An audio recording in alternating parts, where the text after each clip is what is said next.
Hello friends, this video on laws of motion part 14 is brought to you by examfear.com. No more fear from exam. Please make sure that you have watched all the videos from part 1 to 13 before going ahead with part 14. Now that we have discussed static friction, it is time to introduce kinetic friction. Again here, kinetic. The term kinetic means something which is moving. So till now we were discussing static friction, which was coming into picture when a body was at rest. Now kinetic friction comes into play when a body is moving. So kinetic friction is the force that resists motion of one body over another with which it is in contact. That means it resists the motion, whereas static friction was resisting the initiation of the motion. Static friction was trying to resist the start of motion. Kinetic friction resists the motion of one body over another. That means in this case also two bodies should be in physical contact with each other and the situation should be such that one body is moving. In that case, kinetic friction comes into play and it tries to oppose the motion of the body. Let us look at this example. We can see that this box is moving over the table. So the two surfaces are in contact. So a frictional force has to come into play. Since it is moving, that means obviously there is an external force which is being applied over this box.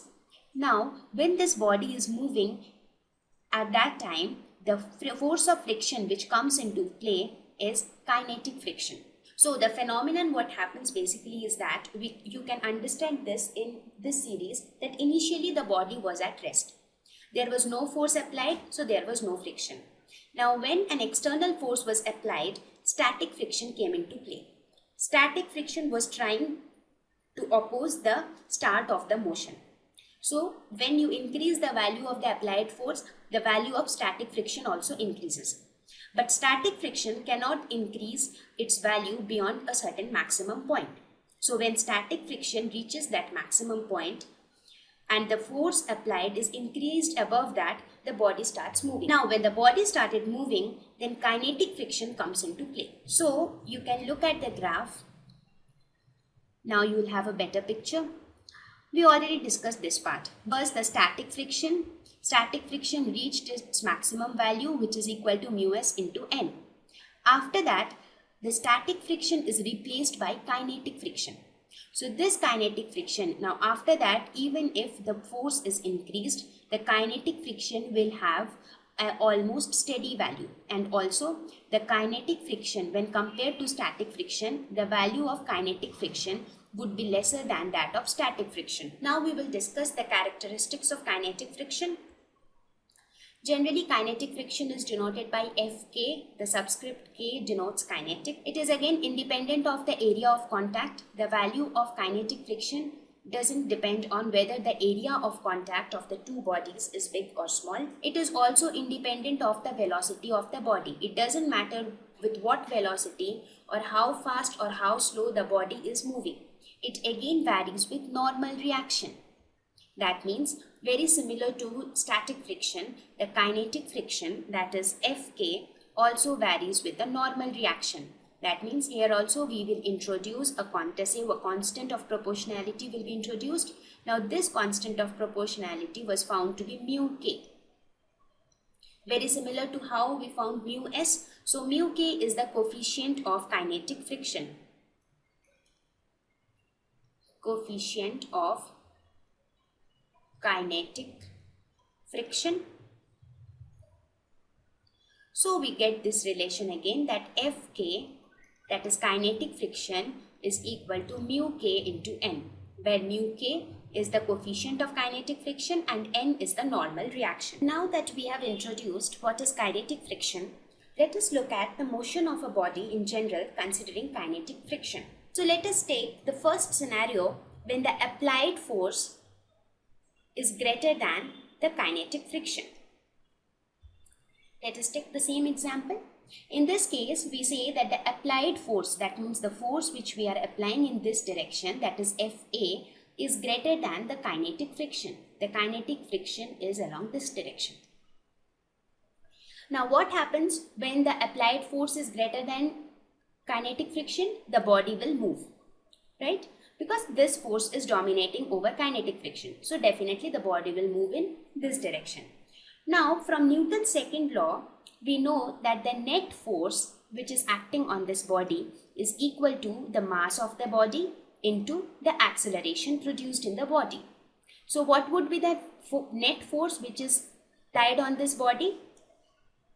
That would be the Fa, that means the applied force, minus Fk. That's because Fa is acting along this direction and Fk is acting along this direction.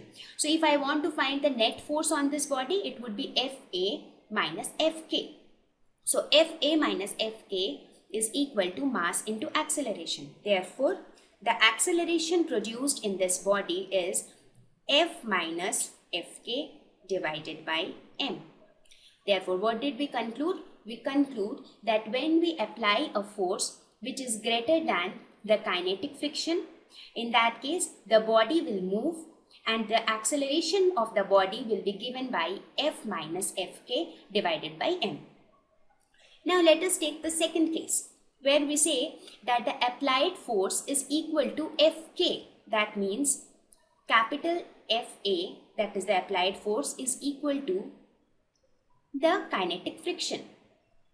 Now, you look at this equation which we derived in the first case. If you put Fk is equal to Fa, in that case, you find that acceleration comes out to be 0. Right? You put Fa is equal to Fk in this equation. So you will get acceleration is equal to 0. What do you mean by acceleration is equal to 0? That means the object will move with uniform velocity. So what do you infer from A is equal to 0? That is acceleration is equal to 0. That means the body moves with uniform velocity, correct? So the first scenario told that when the applied force is greater than the kinetic friction, in that case the body will move with acceleration Fa minus Fk divided by m.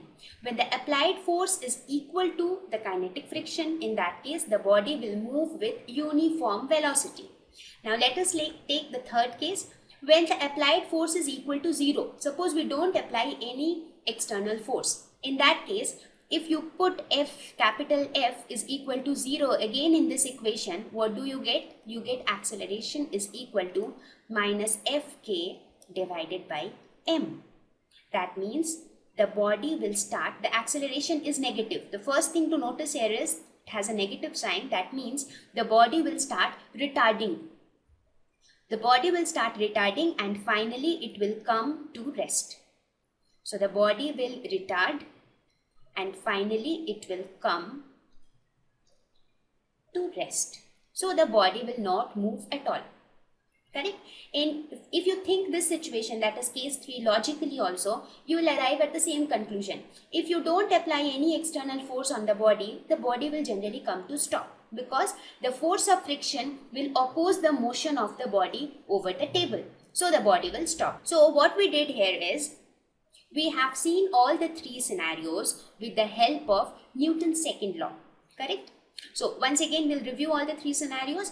When the applied force is greater than the kinetic friction, in that case, the body moves and it moves with an acceleration Fa minus Fk divided by m. When the applied force is equal to the kinetic friction, in that case, the body moves with uniform velocity. Again, when the applied force is 0, the body will start retarding and the retardation would be given by Fk by m, and finally it will come to rest. Now that when we have studied both kinetic friction as well as static friction, let us try to see how is mu s and mu k related. What was mu s? It is the coefficient of static friction, and what is mu k? It is the coefficient of kinetic friction. The coefficient of kinetic friction is always smaller than the coefficient of static friction. That is, mu k is always lesser than mu s.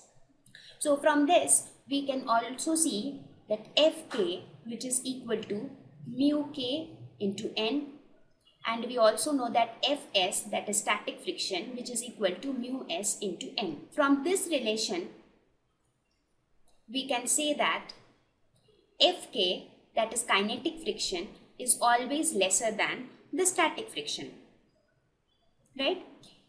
Why is it so that the value of static friction is generally greater than the value of kinetic friction?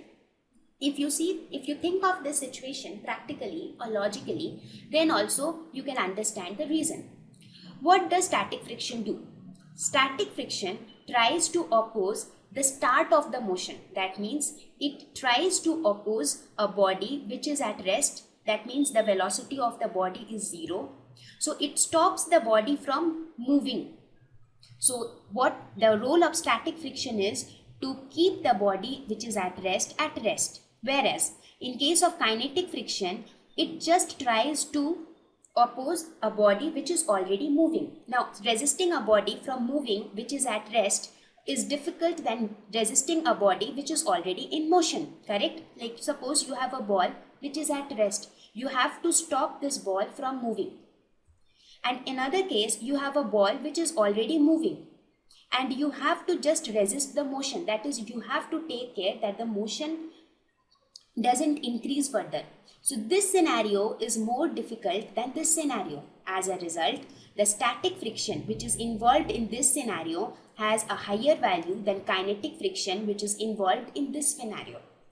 So we can see that the value of kinetic friction is generally lesser than, not generally, it is always lesser than static friction, and as a result, the value of coefficient of kinetic friction is always lesser than the value of coefficient of static friction. Thank you. Visit examfear.com to watch free educational videos, try free online tests, get the best quality study materials, study from the best tutors and mentors, and much more. Thanks once again.